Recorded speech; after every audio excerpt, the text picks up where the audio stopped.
แต่ละมือกับตอนนี้น้ำทิพย์เมื่อเสียเนาะเงินใครเป็นทรงในทรงเช่นจะจบจะม้อซ้ำม้อต้นม้อปลายบ่ได้ว่าทรงวิชาศิลป์ด้วยอีกม้อกะดีเลยเนาะเฉพาะบ้านที่ถือผลกระทบเนาะนักเรียนที่ว่ามีความตั้งใจอยากเรียนมีเงินใครเรียนจบม้อต้นม้อปลายแล้วก็ส่งไปเรียนต่อวิชาศิลป์มีเงินเดือนให้กินกะดีไปอีกแต่ก่อนนี่ยุพุ่นกับมีห้องเรียนแม่นบ่แต่ว่าก็เลยยุบเนาะนักเรียนบ่หลายเนาะโอ้คู่กับขาดเนี่ยสบายดีทุกคนตอนนี้เขาอยู่ที่บ้านทะเคาะมันโค้งแข่งกระซักมันมีสิพาทุกคนมาเบิ่งเกี่ยวกับวิถีชีวิตที่เขาเจ้าพาน้องนักเรียนขามมาเรียนนะเพราะว่าอยู่ทางบ้านเราประเทศที่ว่าขามไปทางฝั่งขวามือคนมันเป็นแบบบ้านที่บ่มีโรงเรียนนี่อยู่แต่ว่ามันเป็นบ้านเกาหลีนะเขาเจ้าไม่ได้พานักเรียนขามมาเรียนอยู่ทางมันตะขอบพี่เบิร์ดโอ้ลำเลียงทหารมาไม่ได้เตรียมเรือเนาะญี่ปุ่นมันบ่ยงเฮียนบ่จะว่ามาเฮียนยังไงโอ้เพิ่นแต่ก่อนก็มีเนาะมาตกมาระยะนี่มันบ่ได้เฮียนมาเฮียนหน่อยกับมาเฮียนบ่เดียวกันโอ้พอครู่ตรงไหนนับมาแต่ละมื้อนี่จะคนนี่เกือบ20 ปลายมันเข่งโลทันขั้นบ่อน้ำมากกับบ่ไหลได้เพราะว่ามันเป็นบ่อน้ำไหลเนาะ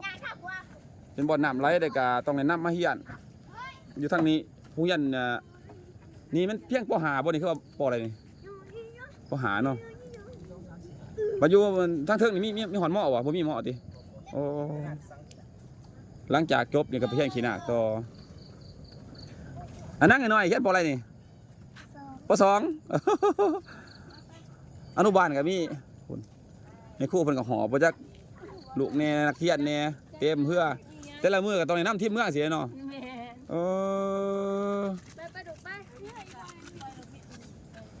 ยามแรงก็เอาเมื่อยามเช้าก็เอามา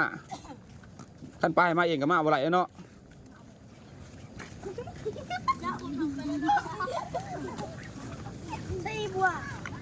อันนี้ก็เป็นวิธีอีกแบบนึงทุกคนที่เขาเจ้าไว้ว่ามันอยู่ห่างไกลแต่ก่อนมันว่ามีโรงเรียนเคยมีโรงเรียนอยู่พุ่นแต่ว่านักเรียนบ่หลายเลยก็เลยมารวมเรียนอยู่บนบริเวณโรงเรียนน่ะหมวดใหญ่เพิ่นว่าซะตรงนี้พอครูเพิ่นแหละเอามาแต่ละมื้อ บัดนี้เป็นเงินน้ำมุกน้ำมันนี่พ่อแม่เพิ่นเสียให้บ่หรือว่าเฮาจังได๋เงินโครงการบ่โอ้ต้องมีโครงการรับผิดชอบอีกเนาะโครงการเราสิมาซอยเดือเนาะโอ้เนี่ยท่านนี่ได้ยังมาขายน้ำบ่นี่เอาเป็ดมาขายน้ำอีกแหมบ่เสียเที่ยวเลยจ้ะมาส่งนักเรียนกันได้เป็ดมาขายน้ำโลเท่าไรเป็ดอยู่พี่ฮะโอ้โลนึง60ก็ถือว่าได้ขายดีเนาะอ้ายบ่ได้ป้าบ่นี่เจ้าหันบ่ได้ป้ายังบ่ได้เฮ็ดหล่อพี่รวมเขาบ่ได้เฮ็ดติบ่ได้เฮ็ดเดี๋ยวมันหาแต่มันบ่พอจะได้ก็ได้บ่ไปเฝ้าเนาะมีแต่เพิ่นหาเนาะเพราะหน้าเพิ่นมานดีเนาะพี่ดวงเนาะ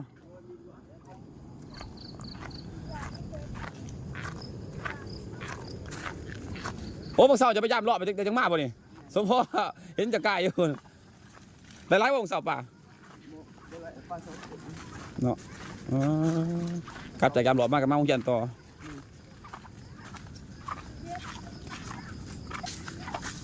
ก็ยังดีแต่ว่ามีเงินโครงการเป็นซอยเรือเนาะซอยเรือพอได้น้ำหมูน้ำมันอยู่โรงเรียนบ้านท่านพี่เทียบกับหาเนาะมาตกไปห้องนึงกับเล็กเป็นใหญ่เนี่ยกับไปเองได้เนาะมีอีกบ่ฮะโอ้ส่งตลอดประเภทนะ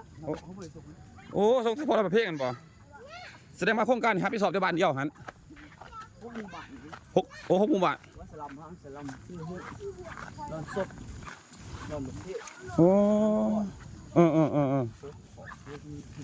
6 หมู่บ้านนี่โครงการครับพี่สอบที่ว่าผลกระทบจากเขื่อนไฟฟ้าว่าไงเนาะโอ้เป็นรับผิดชอบส่งเล็กมาหำมาเฮียนให้เงินน้ำมูกน้ำมันแต่ละมือกับมีพ่อครูเป็นน้ำที่มาเฮียนทั้งบ้านตะขอพี่มันนี้อยู่กับบ้านตะขอเองกับบริหารโครงการเนาะเป็นไปจังสันเนาะ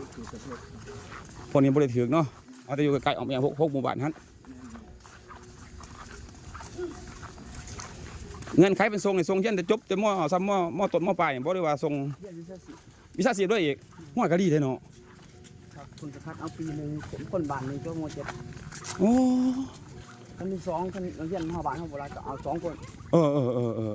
แล้วก็มีเงินเดือนกินพ่อเนี้ย ก็มีเงินเดือนให้กินเนาะถือว่าว่าง่ายว่าคัดอันนั้นเก่งเนาะ เรียนทางเรียน แต่ละหมู่บ้านก็ถือว่า ที่นี่อะไร2 ชุดเนี่ย 2 ทึดมันบ่ผู้ที่มีเงินไขเฮียนมีเงินไขเฮียนเก่งเนี่ยยังแน่เนาะ เอาเป็นบ้านเลยนะ เอาเป็นบ้านนั่นบ่ เป็นบ้านละ2 คน แต่ละปีแต่ละบ้านละ2 คน แม่น โอ้ถือว่าอยากไปเฮ็ดหยังเพิ่นก็ พูดจะเจาะไปเลย เลือกไปโลด ไปเลย ขึ้นฮ้อนทรงจนไหนจบไปประกาศ แม่น เฮ็ดเวียกเฮ็ดงานโอ้ น้องผักเซายังกันขี่เลยนะไม่ต้องเอาไปอยู่ เออโอ้ก็ดีเด้เนาะ เพื่อต้องละ7โหลหน่อยเนี่ย นักเรียนเห็นบ่มีเงินเดือนให้กินอีกไปเฮียน ของเซาเขากระจายไป อ๋อก็ถือว่าเป็นกระส่งเสริมไปอีกระหนึ่งเนาะเกี่ยวกับด้านการศึกษานี่เฉพาะบ้านที่ถือผลกระทบเนาะนักเรียนที่ว่ามีความตั้งใจอยากเรียนมีเงินไขเรียนจบม.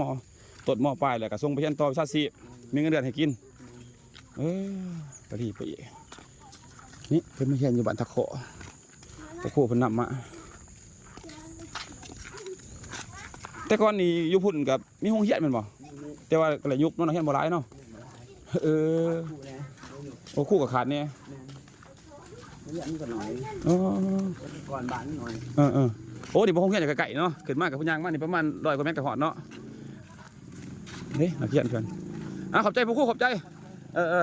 ถามเบิ่งเกี่ยวกับเห็นเจ้าคนนักเรียนมาเตรียมเฮือ เลยสนใจขอบใจได้ๆนี่บ้านทาเคาะทุกคนเด้อบ้านทาเคาะเมืองโคงแกงจำปาสักตอนนี้เขาอยู่บริเวณหน้าวัดเพราะว่าข่อยเห็นพวกครูเพิ่นเอานักเรียนใส่อันน่ะใส่เหือมานะเต็มเหือมาบัดนี้ก็ได้สนใจจังว่าไปเอาภาพบรรยากาศมาให้พี่น้องเบิ่งเพราะว่าเพิ่นรับส่งแต่ละมื้อเพิ่นเอานักเรียนมาเรียนแล้วก็เอานักเรียนกลับมื้อคืนเฉพาะบ้านที่ถือผลกระทบเกี่ยวกับว่าอัน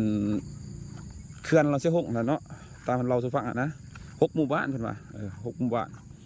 บัดนี้บ้านหนึงเพิ่นจะกำหนดให้2 คนแต่ละปีบ้านหนึ่ง2 คนให้มีทุนทางการศึกษากำหนดให้2 คนที่ว่ามีเงินไขไปเรียนต่อกำหนดเอาแต่ละบ้านที่ว่าจะเรียนจบจากประถมก้าวขึ้นมัธยมแล้วหลังจากที่ว่าจบประถมมัธยมแล้วเพิ่นก็เอาไปเรียนนั่นนะเรียนวิชาชีพมีเงินเดือนให้กินเพิ่นว่าประมาณนี้มีเงินเดือนให้กินเนี่ยก็ส่งจนเรียนจบแล้วไปประกาศหาบ่เฮ็ดเวียกเฮ็ดงานก็ถือว่าดีเนาะสำหรับบ้านที่ถูกผลกระทบ6 หมู่บ้านเรื่องเล่าฝากพี่ฝากน้องก็สิประมาณนี้แหละให้ทุกคนได้รับเบิ่งรับฟังเกี่ยวกับเรื่องราวของบ้านที่ถูกผลกระทบจากเขื่อนไฟฟ้าก็ติดตามเอาบางจุดบางปัญหามาให้ทุกคนได้เบิ่งประมาณนี้ตอนนี้เขาอยู่บริเวณทาขามบริเวณวัดที่ว่าเป็นขามมาจอดเทื่อแต่ละมือนะเห็นเป็นพานักเรียนขามเพื่อมาก็ได้ถ่ายลงให้พี่น้องเบิ่ง